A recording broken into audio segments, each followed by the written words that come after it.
হঠাৎ কেন এত ভয় পাচ্ছেন অভিষেক বন্দ্যোপাধ্যায়? লোকসভা নির্বাচনে আগামীকাল ভোট গণনা।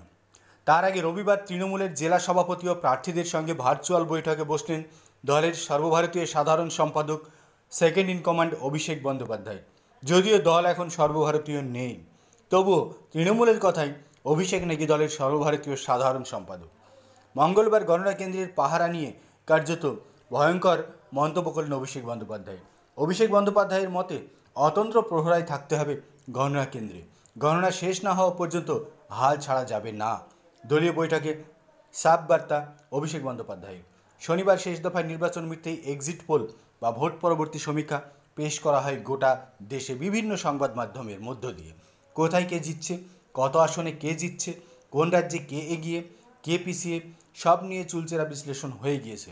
বাংলার দিকে নজর রাখলে দেখা যাচ্ছে 90% এক্সিট পোল বলছে রাজ্যে এবার সবুজকে ছাপিয়ে যাবে গেরুয়া ঝড়।